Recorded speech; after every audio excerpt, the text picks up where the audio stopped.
Officials in Washington, D.C. are now amplifying security across the nation's capital for the series of prominent events happening this month. In addition to today's election certification, we have the funeral services coming up for former President Jimmy Carter. That's happening in Washington throughout this week as he lies in state at the Capitol. There's also, of course, the inauguration of President-elect Donald Trump, January 20th, taking place exactly 2 weeks from today. CBS News national security contributor Sam Vinograd joins us now. Great to see you, Sam. As we all know, you formerly served as Assistant Secretary for Counterterrorism for the Department of Homeland Security, and you've been tracking issues like this for a long time. Sam, what do you make of this really busy January for federal officials as they try to keep Washington safe? Well, I think it's important to acknowledge that the threat environment has actually become even more complex since the insurrection on January 6th at the Capitol.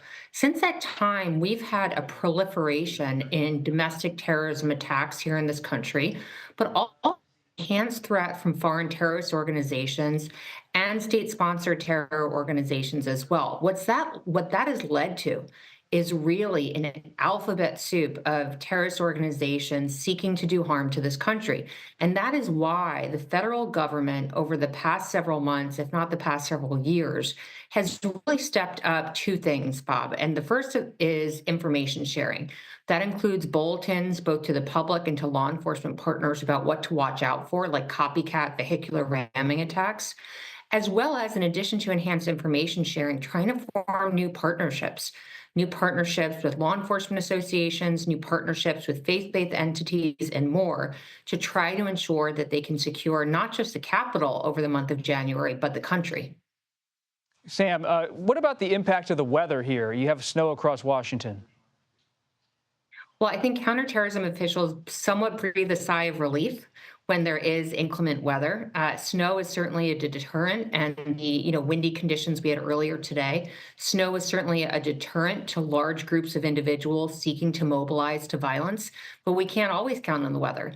And that's why federal authorities working with their state and local partners have been preparing for months for the slew of events that we have happening here in Washington, D.C. in the month of January.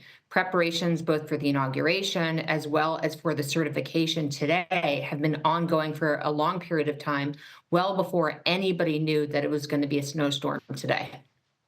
And what about the impact of the New Orleans terror attack? What does that mean as officials think through what's happening in the coming weeks? Unfortunately, the New Orleans terror attack was really just an example of what officials have been warning about for years, which is the threat of a lone actor or a small group of individuals who radicalize and mobilize to violence using easily accessible assets like a car. In the aftermath of that attack, what officials are most concerned about is copycat attacks. Individuals inspired and motivated by what they saw in New Orleans, the high-profile nature of the attack, the high-impact nature of the attack, being inspired to use that horrific incident as a motivation for their own actions. So officials are on high alert for the threat of vehicular ramming and likely are revisiting security protocols to make sure there's enough barricades in place to prevent any sort of similar incident from occurring here in D.C. Sam Vinograd, thank you very much. We appreciate it.